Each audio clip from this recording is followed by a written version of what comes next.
The warning siren screamed across New Terra's capital just after dawn. Queen Victoria stood on the palace balcony, watching 3 massive warships descend through the clouds like falling mountains. They were Krynn vessels, each one large enough to carry 1,000 soldiers, bristling with weapons that could turn her entire city to ash in minutes. She had known this day might come. The Krynn Empire had been expanding through this sector for years, swallowing colonies and civilizations with barely a pause. Now they were here. Her assistant, Daniel, rushed onto the balcony, his face pale. "Your Majesty, they're demanding an immediate audience. They say if you don't respond within the hour, they'll consider it an act of hostility." Victoria smoothed her uniform and nodded. "Then we won't keep them waiting. Prepare the throne room. Full security detail, but weapons holstered. We show strength, not fear." The Krynn ambassador was exactly what she expected. Towering, covered in dark scales with eyes like chips of amber ice. He entered her throne room flanked by 4 armed guards, each one carrying plasma rifles that hummed with barely contained energy. The ambassador didn't bow. He simply stopped 10 feet from her throne and spoke in a voice that echoed off the stone walls. "I am Ambassador Thornak of the Krynn Empire. Your colony exists in space, now claimed by Emperor Dravix. You will submit to our authority, pay tribute, and provide proof of your loyalty." He paused, letting the words sink in. "You have 1 daughter, Princess Elena. She will be given in marriage to Crown Prince Valrek within 1 lunar cycle. This is not a request." Victoria felt the anger rise in her chest, but she kept her face calm.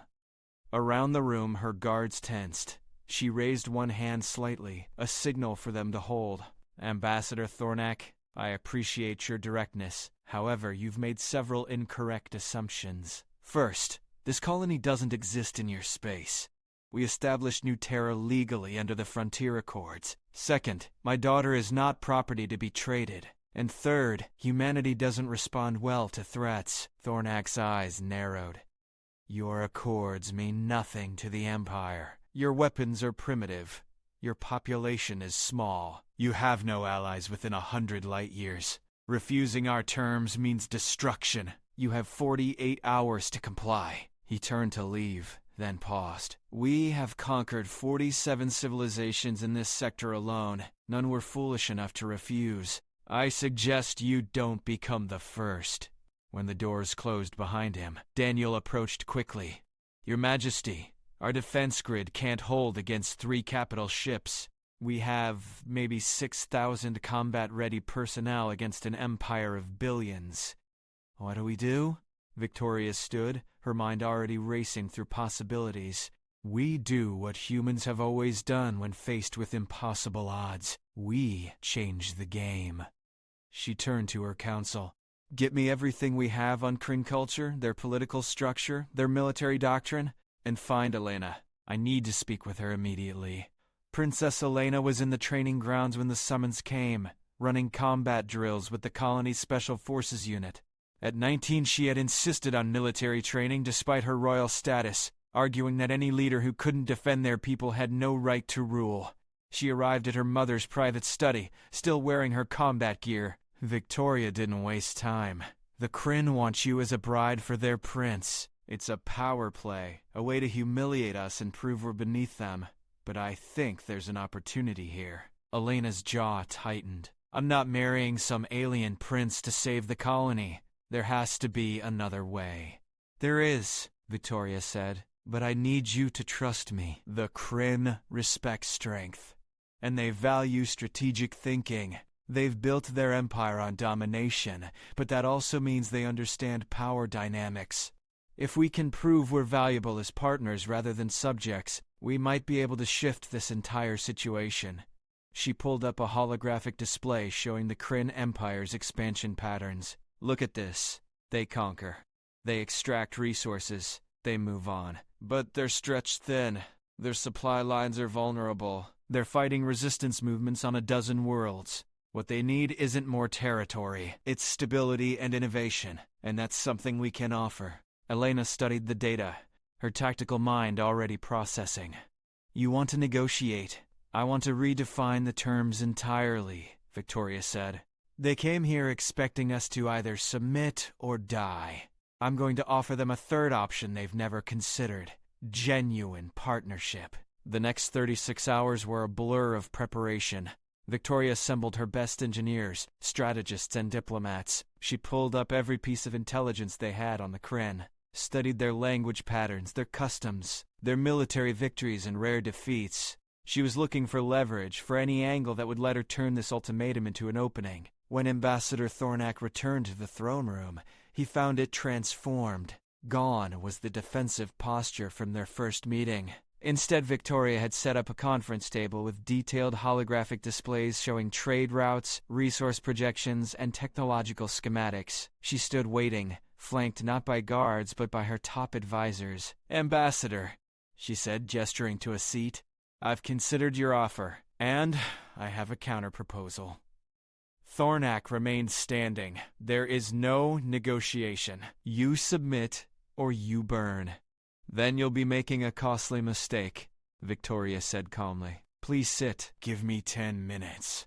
If you're not intrigued by what I have to say, you can destroy us just as easily afterward." Something in her confidence made him pause. Slowly, he took a seat. 10 minutes. Victoria activated the first display. "The Krynn Empire is powerful, but your expansion has created problems. You're managing 47 conquered worlds, each one requiring occupation forces, each one draining resources. Your military is spread across 3 sectors. Meanwhile, you're facing organized resistance on at least 12 planets. Am I wrong?"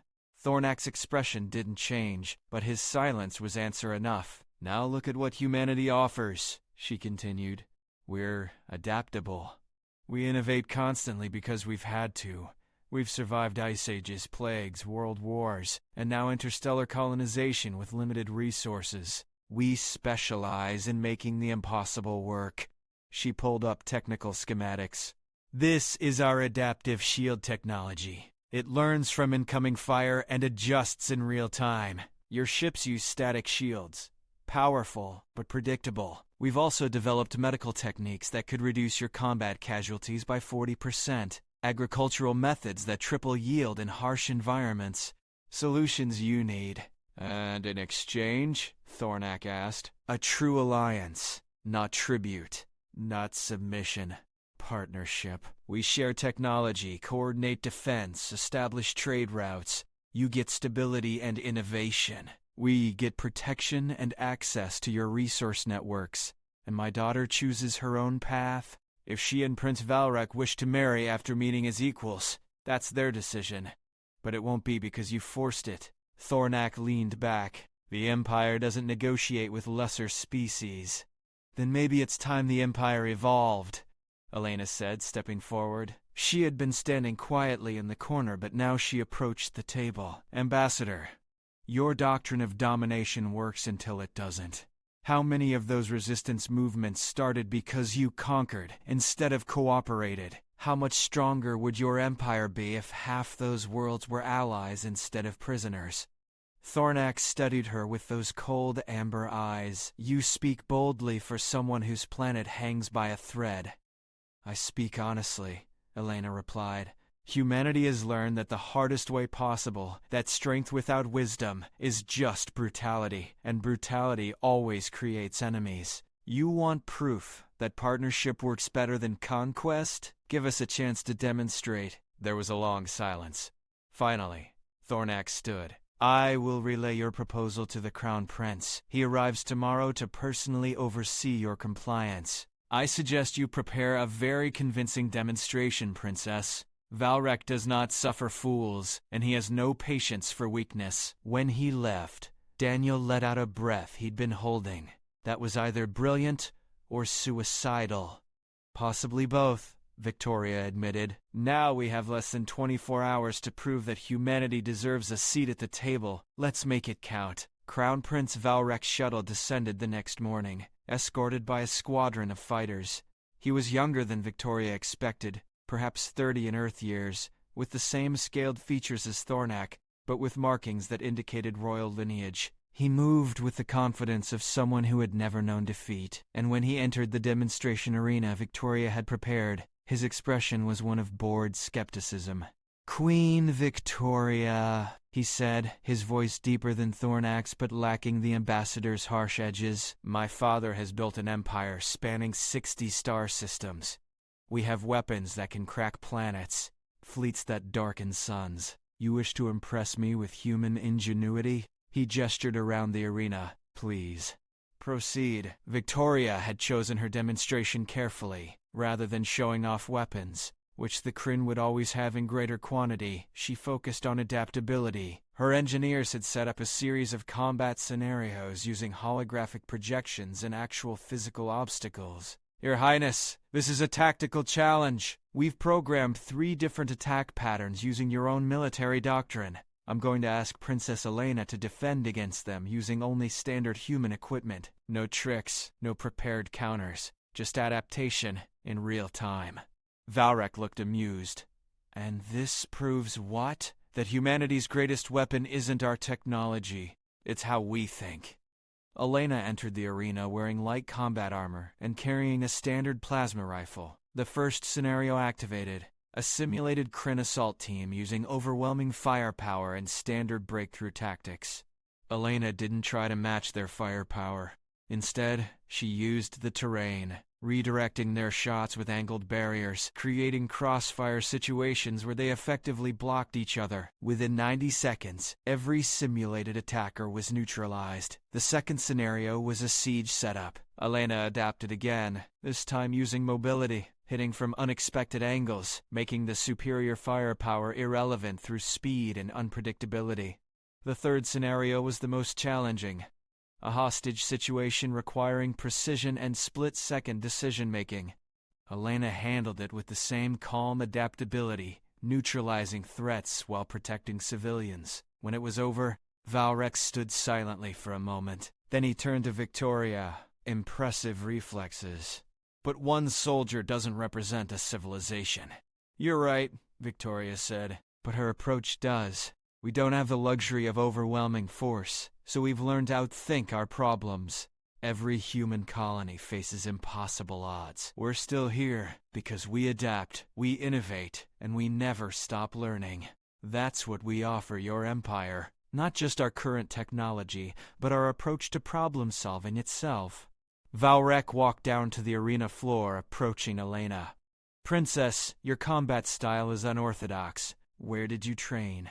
"Everywhere," Elena replied. "Human military doctrine combines techniques from a dozen different Earth cultures, then adds whatever works from every species we encounter. We don't believe in one perfect method. We believe in constant evolution. And if I asked you to spar with me? Hand to hand, no weapons?" Elena glanced at her mother, who gave a slight nod. "I'd be honored, Your Highness." What followed was less a fight and more a conversation conducted through movement.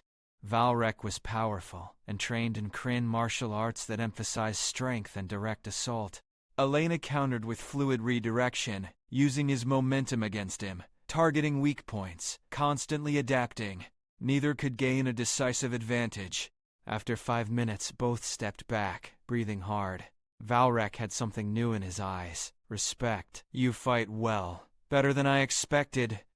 "You're stronger than any opponent I've faced," Elena said honestly. "But strength isn't everything." "No," Valrek agreed quietly. "It isn't." He turned to Victoria. "Your proposal intrigues me. But my father, the Emperor, would never agree to treat humans as equals based on one demonstration. The Empire's entire structure depends on hierarchy. Changing that challenges everything we are." "Then challenge it," Victoria said. "Your empire is stagnating. You conquer, you extract, you move on. But what are you building? What's the vision beyond expansion? Partnership makes both sides stronger. You gain our innovation and adaptability. We gain your resources and protection. Together, we create something neither could achieve alone." Before Valrek could respond, alarms shrieked across the compound. Daniel burst into the arena. "Your Majesty, we have incoming ships. Multiple contacts, not broadcasting Krynn identifications. They're opening fire on the colony's outer settlements." Valrek's expression darkened. The purist faction, they oppose my father's willingness to even consider your proposal. They've come to force the issue. He turned to his guards. Get me a communication channel to my flagship, now. But the attack was faster than anyone anticipated. Explosions rocked the palace as the first bombardment struck. Victoria grabbed Elena. Get to the defense control center. Coordinate our forces. I can help, Valrek said. My personal guard has combat authorization. If you'll accept assistance. Victoria didn't hesitate. Gratefully. Daniel, integrate their forces with our defense grid. Elena, make it work. The next 2 hours were chaos. The Purist faction had brought 6 warships, more than enough to overwhelm New Terra's defenses. They wanted to make an example, to prove that negotiation with humans was weakness. But they hadn't anticipated coordination between human adaptability and Krynn firepower. Elena found herself in the command center next to Valrek, their forces operating as a single unit. Human fighters used hit-and-run tactics to draw fire, while Krynn heavy weapons delivered devastating counterattacks. Human shield technology protected Krynn ground forces, while Krynn aerial support covered human evacuation routes. It wasn't perfect. Casualties mounted on both sides, but it was working. In the palace, Victoria coordinated with Thornak, who had remained behind. Ambassador, if we survive this, your empire needs to know it was your prince fighting alongside us. This isn't human propaganda. This is proof. If we survive, Thornak said grimly, watching the tactical displays. The Purists have numbers and firepower. They have predictability, Victoria countered. Watch. She activated a plan she'd been developing since the first Krynn ships arrived. Human engineers had spent 40 hours mapping the enemy approach vectors, analyzing their tactical doctrine, identifying patterns. Now, using a combination of human ingenuity and Krynn weapons, they set a trap, apparent retreat routes that led into overlapping fields of fire, false vulnerabilities that drew ships into positions where New Terra's upgraded shield emplacements could target them effectively. The Purist commander realized the trap too late. 3 of his ships were crippled in the first coordinated strike. The others began to retreat, but Valrek's flagship had positioned itself perfectly. The prince himself was transmitting on open channels, his voice carrying across every frequency. This is Crown Prince Valrek of the Krynn Empire. The Purist faction attacks without imperial authority. They strike at those under my personal protection. This is treason, and it will be answered. His flagship's main weapons came online. Surrender or be destroyed. The remaining Purist ships fled. In the command center, Elena slumped in her chair, exhausted. Next to her, Valrek was bloodied from fighting in the ground defense, but his eyes were bright. Your people fought with remarkable courage, he said quietly. So did yours, Elena replied. Together, we were stronger than either of us alone. Yes, Valrek said, we were. The Emperor himself arrived 3 days later aboard a dreadnought that made all previous Krynn ships look like toys. Dravik's was ancient by any standard, his scales marked with battle scars from 100 campaigns. He entered New Terra's rebuilt throne room with the weight of absolute authority. Victoria stood waiting, Elena at her side. Valrek stood with them, not with his father's entourage. The message was clear. My son tells me humans are worthy of partnership, Dravik said, his voice like grinding stone. He says you fought together against the Purists, that your combined tactics proved superior to either alone. That's true, Emperor, Victoria said, but the real proof is simpler. Your son came here expecting to accept our surrender. Instead, he found something worth fighting beside. That's the future I'm offering. Not submission, not conquest, evolution.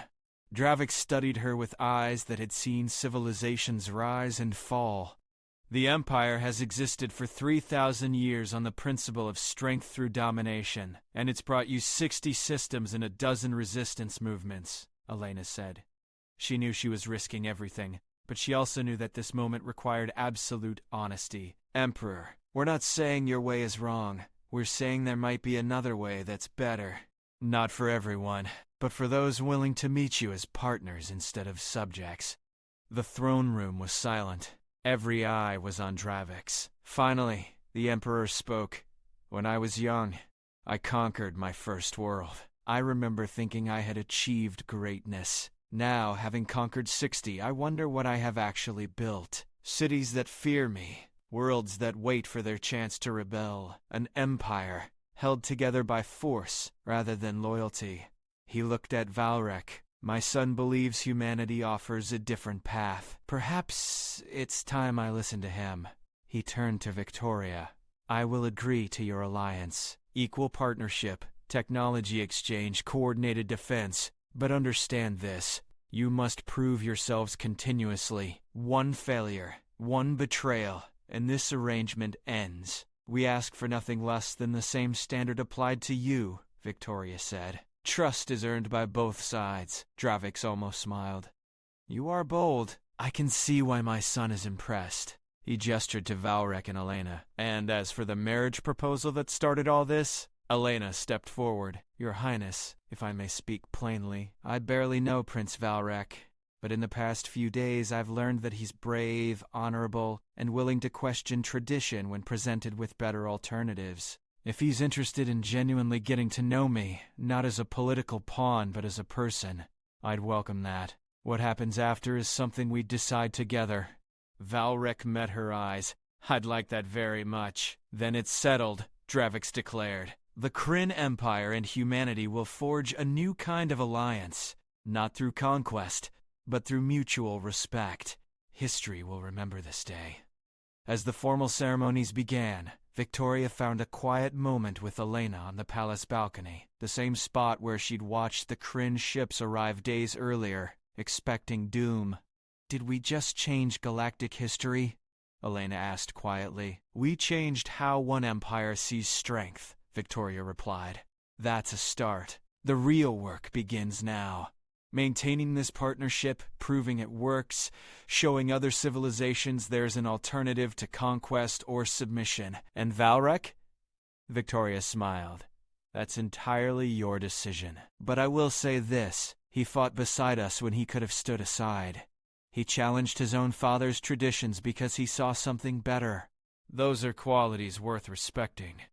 I know, Elena said. I'm just processing the fact that an alien prince is actually interested in who I am, not just what I represent politically. Welcome to diplomacy at the highest level, Victoria said with a laugh, where personal relationships and political futures intersect in wonderfully complicated ways. In orbit above New Terra, Krynn and human ships flew in coordinated formations, no longer as conquerors and conquered but as allies. It would take time to build real trust. There would be setbacks and challenges, cultural misunderstandings and political tensions. But for the first time, two species were trying something neither had attempted before. Down below, Valrek found Elena in the training grounds again. I was hoping you might teach me some of your fighting techniques, he said. If we're going to be partners, I should understand how humans approach combat. Elena grinned. Only if you teach me Krynn methods. I'm always looking to learn. As they began to spar, each learning from the other, adapting and growing together, it became clear that the alliance between their peoples would follow the same pattern. Not domination, not submission, but evolution through partnership, each side making the other stronger. Victoria watched from the palace window as human and Krynn personnel worked side by side, already beginning the technology exchanges. The cultural programs, the 1,000 small steps that would turn a fragile agreement into a lasting bond. She had gambled everything on a simple idea. That strength comes not from forcing others to bow, but from standing together as equals. The galaxy would never be the same. And humanity had earned its place among the stars not through superior firepower or advanced technology, but through the courage to imagine a better way, and a determination to make it real. That was the human spirit. That was why they would endure. Ambassador Thornak approached Victoria as the sun set over New Terra, painting the sky in shades of orange and purple. Your Majesty, I must admit I didn't believe this was possible when I first arrived. I expected either your surrender or your destruction. And instead? Victoria asked.